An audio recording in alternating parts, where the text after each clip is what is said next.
Costing problems இருக்குல்ல, they are very simple and can be related to real life examples.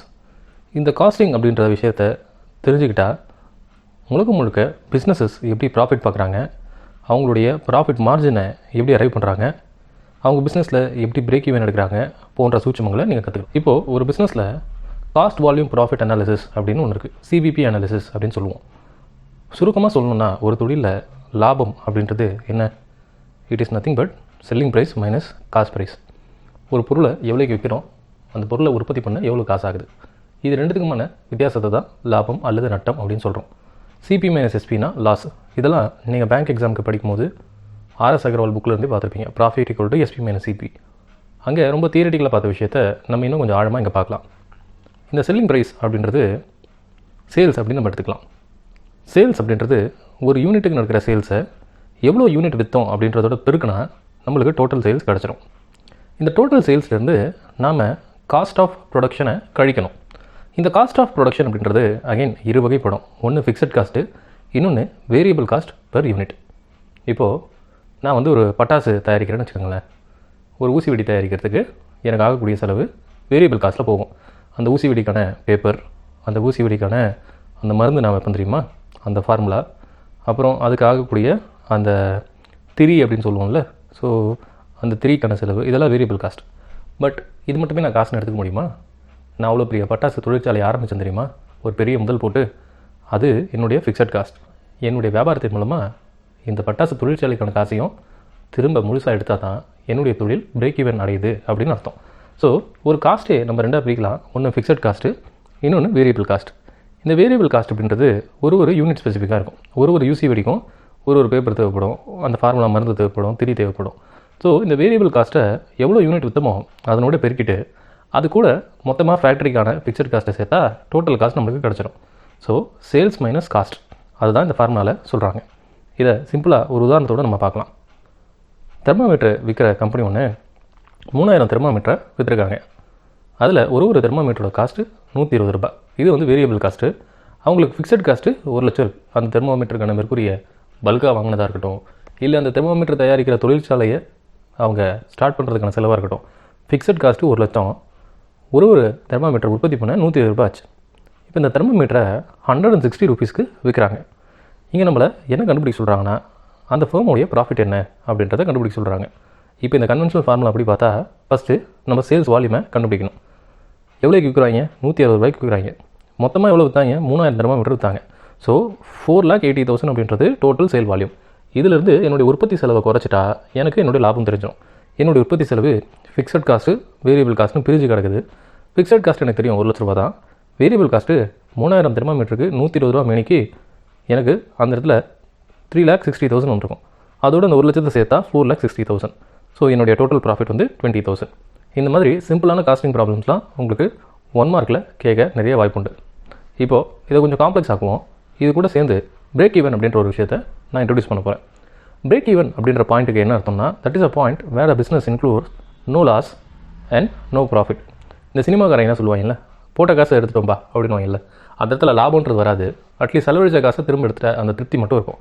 இதுதான் break even point அப்படின்னு சொல்லுவாங்க. இப்போது ஒரு பல்பு உற்பத்தி பண்ணுறதுக்கு 2 லட்ச ரூபா ஃபிக்ஸட் காஸ்ட் ஆகுது. அந்த பல்பை தயாரிக்கிறதுக்கு 40 ரூபா ஆகுது. இந்த பல்பை 60 ரூபாய்க்கு விற்கிறாங்க அப்படின்னு வச்சுப்போம். இப்போது என்ன நடக்குதுன்னா, 60 ரூபாய்க்கு அவங்க எத்தனை பல்பை விற்றா பிரேக் ஈவன் நடக்கும் அப்படின்னு நம்ம பார்க்கலாம். பிரேக் ஈவனுக்கு நம்ம எவ்வளோ செலவு பண்ணி இந்த பொருளை உற்பத்தி பண்ணுறோம் அப்படின்றது ரொம்ப ரொம்ப முக்கியம். இப்போது ஒரு 60 ரூபாய்க்கு விற்கிற பல்பில் 40 ரூபா ப்ரொடக்ஷன் காஸ்ட்டுக்கு போனால் 20 ரூபா லாபத்துக்கு போகும். ஸோ இந்த மாதிரி எத்தனை 20 ரூபாய்கள் நான் ரெடி பண்ணால் என்னுடைய 2 லட்ச ரூபா ஃபிக்ஸட் காஸ்ட்டை எடுப்பேன். 10,000 20 ரூபாய் இருந்தால் தான் என்னால் நான் போட்ட ஃபிக்ஸட் காஸ்ட்டே எடுக்க முடியும். இப்போ 10,000 சேல் நடக்குது அப்படின்னு நம்ம அஸ்யூம் பண்ணிக்கிட்டேன்னா 10,000 இன்ட்டு 60 காஸ்ட்டுக்கு 10,000 இன்ட்டு 40 4 lakhs போயிடும் வேரியபிள் காஸ்ட்டுக்கு. ஃபிக்ஸட் காஸ்ட்டுக்கு 2 லட்சம் போயிடுச்சுன்னு வச்சுக்கோங்க. ஸோ எனக்கு I am reaching my no loss no profit point. இப்போ 10,001வது பல்பை நான் எப்போ தெரியுமா, அப்போத்துலேருந்து தான் என்னுடைய ரியல் ப்ராஃபிட் ஸ்டார்ட் ஆகுது. இதுதான் நான் பிரேக் ஈவன் சொல்கிறேன். இந்த பிரேக் ஈவனை என்னால் 3 விதமாக ரெப்ரசன்ட் பண்ண முடியும். இதை நான் யூனிட் வைஸாக சொன்னேன்னு வச்சுக்கோங்களேன். That is called as unit expression அர்த்தம். எவ்வளவு பொருளை விற்றா பிரேக் ஈவன் நடக்கும் அப்படின்றது யூனிட் எக்ஸ்பிரஷன். எவ்வளோ ரூபாய்க்கு விற்றா பிரேக் ஈவன் நடக்கும்னு நான் சொல்லானா 6 lakh rupees நான் விற்றா எனக்கு பிரேக் ஈவன் நடக்கும். இப்போ நான் சொல்கிறேன்ல 6 லட்ச ரூபாய் சேல்ஸ் என்ன பண்ணேன்னா என்னுடைய பிரேக் ஈவன் அச்சீவ் பண்ணிடுவேன். இப்போது என்னுடைய பல்பு தயாரிக்கிற ஃபேக்ட்ரி ஒட்டுமொத்தமாக 20,000 பல்பு தயாரிக்க முடியும் அப்படின்னா அட்லீஸ்ட் அதில் பாதியை நான் தயாரித்து விற்றா தான் எனக்கு பிரேக் ஈவன் கிடைக்கும். அந்த இடத்துல நான் என்ன சொல்லுவேன்னா 50% ஆஃப் த பிளான்ட் கெப்பாசிட்டிக்கு நான் பிளான்ட்டை யூஸ் பண்ணேன்னா நான் பிரேக் ஈவன் எடுத்துடலாம். அதுக்கப்புறம் வரதெல்லாம் என்னுடைய லாபம் அப்படின்னு அர்த்தம். இப்போது அடுத்து ஒரு 3 விஷயத்தை தெரிஞ்சுட்டு நம்ம சம்ஸுக்கு போகலாம். நம்ம ப்ராஃபிட் வால்யூம் ரேஷியோ அப்படின்னு ஒரு ரேஷியோ இருக்குது. அது என்ன சொல்லுதுன்னா எவ்வளவு லாபம் நம்ம பார்க்குறோம் for the sales that we make.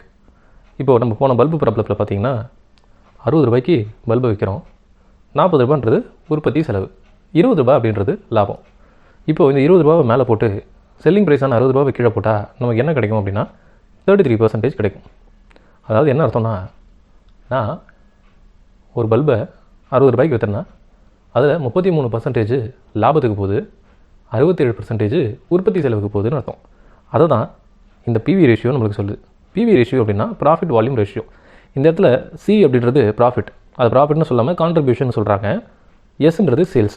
So இந்த கான்ட்ரிபியூஷன் மேலே போட்டு சேல்ஸை கீழே போட்டு அதை 100ஆல் பெருக்குனீங்கன்னா உங்களுக்கு ப்ராஃபிட் வால்யூம் ரேஷியோ கிடச்சிடும். மார்ஜின் ஆஃப் சேஃப்டி அப்படின்றது சிம்பிள் வேர்ட்ஸ் எப்படி சொல்லலாம்னா நம்ம ஒரு திருவிழாவில் பட்டாசு கடை போடுறோம், நிறைய பட்டாசு விற்கும் அப்படின்னு நம்ம எதிர்பார்க்குறோம். நம்ம எதிர்பார்ப்புலேருந்து ஒரு 10% குறைவாக விற்றுச்சு அப்படின்னா அப்பயும் நம்மளால் லாபம் எடுக்க முடியுது. நம்ம 10% லாஸ்னால எந்த விதமான நஷ்டத்தையும் பார்க்கலன்னு வச்சுக்கலாம். இப்போது 12%க்கு கீழே நம்மளோட எதிர்பார்ப்புக்கு 12%க்கு கீழே பட்டாசு விற்றுச்சு அப்படின்னா நாம் லாபம் பார்க்க முடியாது. we will reach our break even point, no profit no gain. நம்ம எதிர்பார்ப்புக்கு 13%க்கு கீழே விற்காம போச்சு அப்படின்னா நம்ம மார்ஜின் ஆஃப் சேஃப்டியே காலி பண்ணிட்டாங்கன்னு அதுக்கு மேலே நமக்கு நஷ்டம் தான். ஸோ மார்ஜின் ஆஃப் சேஃப்டி அப்படின்னா எவ்வளோ அடி வரைக்கும் நீ தாங்குவ அப்படின்றத மேத்தமெட்டிக்கலாக ரெப்ரசென்ட் பண்ணுறதுக்கு பேர் தான் மார்ஜின் ஆஃப் சேஃப்டி. 110 லட்சம் சேல்ஸ் நடக்கும்னு எஸ்டிமேட் பண்ணியிருக்காங்க. 70 லட்சம் விற்றப்போ பிரேக் ஈவன் வந்துருச்சு, நோ லாஸ் நோ ப்ராஃபிட் இடம் வந்துருச்சு. இவங்களோட மார்ஜின் ஆஃப் சேஃப்டி என்ன அப்படின்னு கேட்குறாங்க. நீங்கள் ஒன்று இமேஜின் பண்ணிக்கோங்க, இந்த 110 லட்சம் விற்குன்றாங்கல்ல அது வித்துருச்சுன்னே நினச்சிக்கோங்க.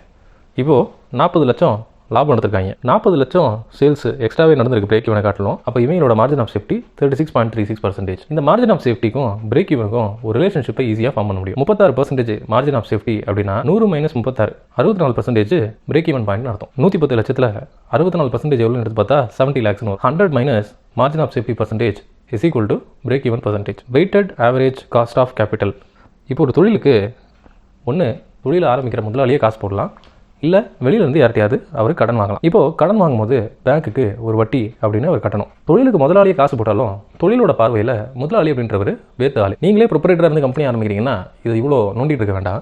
சில சமயம் இந்த வெஞ்சர் கேபிட்டலிஸ்ட்டு அப்புறம் இந்த ஷார்க் டேங்க் மாதிரி டிவி நிகழ்ச்சியில் ஜட்ஜாக உட்காந்துருப்பாங்கல்ல, அவங்க எல்லாம் உங்கள் தொழில் மேலே காசு போட்டாங்கன்னு வைங்களேன், அவங்க சும்மா போட மாட்டாங்க.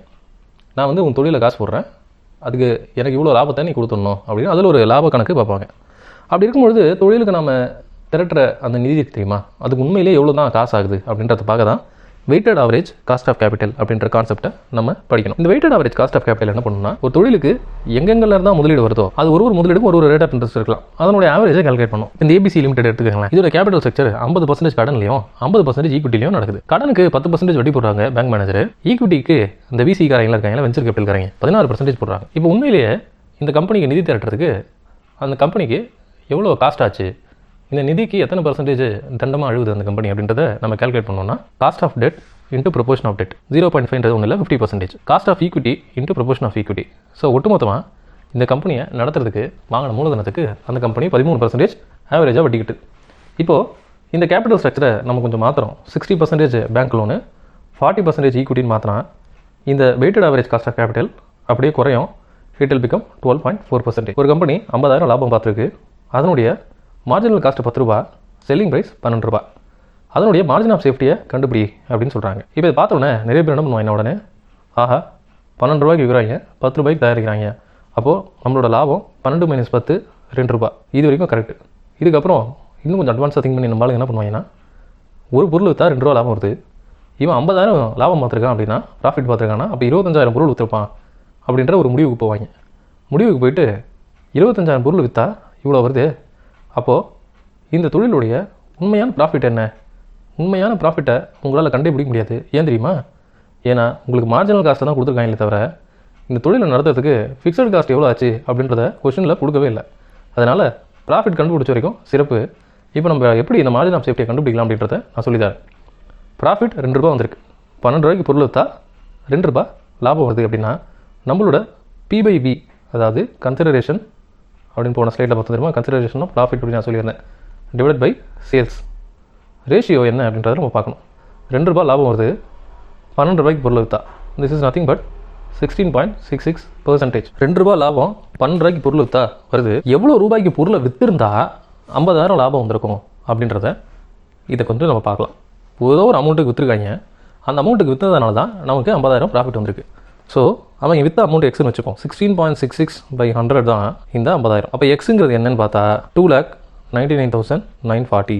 So friends, with this margin of safety அப்படின்றது என்ன அப்படின்னு நம்ம கண்டுபிடிச்சிட்டோம். What shall be the break even sales quantity when selling price per unit 65, variable cost 20, fixed cost 50,000. இந்த மாதிரி பிரேக் ஈவன் கொஸ்டின்லாம் கேட்கும்போது நீங்கள் என்ன பண்ணணும்னா you need to match cost with sales. இப்போது பிரேக் ஈவன் சேல்ஸ் குவான்டிட்டியை அவங்க கேட்குறாங்க, எவ்வளோக்கு விற்றா உண்மையிலேயே போட்ட காசு எடுக்க முடியும் அப்படின்னு. அதுக்கு முதல்ல ஒரு பொருள் உற்பத்தி பண்ண எவ்வளோ செலவாகுது அப்படின்றத நம்ம எழுதணும். ஃபிக்ஸட் காஸ்ட்டு 50,000, வேரியபிள் காஸ்ட்டு 20 ரூபா into number of units is equal to எவ்வளோக்கு அதை நான் விற்கிறேன், 65 ரூபாய்க்கு விற்கிறேன், எக்ஸ் யூனிட்ஸை நான் விற்கிறேன். ஸோ இந்த எக்ஸ் யூனிட்ஸ் அப்படின்ற இடத்துல நான் ஒரு வேல்யூவை போடணும். அந்த வேல்யூவை நான் போட்டால் உடனே என்ன நடக்கும் அப்படின்னா இந்த ஈக்குவேஷன் பேலன்ஸ் ஆகிடும். ஸோ நம்ம என்ன பண்ணுறோம், 50,000 இங்கே வச்சுட்டு இந்த 20 அங்கே எடுப்போம். இப்போ என்ன நடக்கும் அப்படின்னா 45 இன்ட்டு நம்பர் ஆஃப் யூனிட்ஸ், அது எக்ஸ்னே வச்சுப்போமே, இஸ் ஈக்குவல் டு 50,000 வரும். அப்போ எத்தனை யூனிட்ஸ் அப்படின்னு கண்டுபிடிக்க 50,000 divided by 45 that is equal to 1111.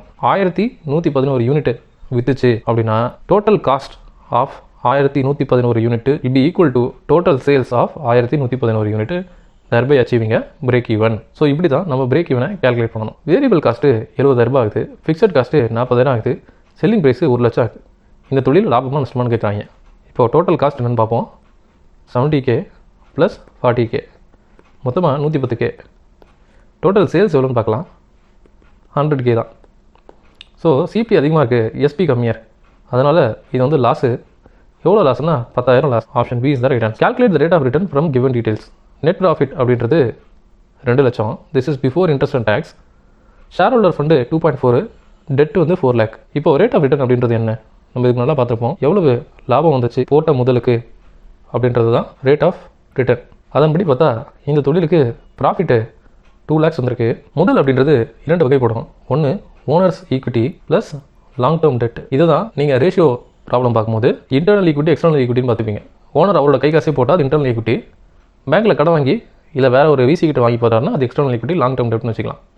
So இந்த இடத்துல ரேட் ஆஃப் ரிட்டர்ன் அப்படின்றது 2 lakhs டிவைடட் பை ஓனரோட காசு 2.4 lakh, கடன் வாங்கினது 4 lakh, ரெண்டுத்தையும் கூட்டினா 6,40,000. ஸோ இது நீங்கள் ஸ்ட்ரைக் அகேன்ஸ்ட் பண்ணிங்கன்னா it will be 2 lakhs divided by 6,40,000. This is nothing but 31.25%. Variance பற்றி கேட்குறாங்க. காஸ்டிங்கில் வேரியன்ஸ் அப்படின்றது ஒரு முக்கியமான டாபிக். நாம் ஒரு விஷயத்தை ப்ரெடிக்ட் பண்ணுறோம், நம்ம ப்ரெடிக்ட் பண்ண மாதிரி அது நடக்காமல் அதிகமாக செலவாயிடுச்சுன்னு வச்சுக்கோங்களேன்.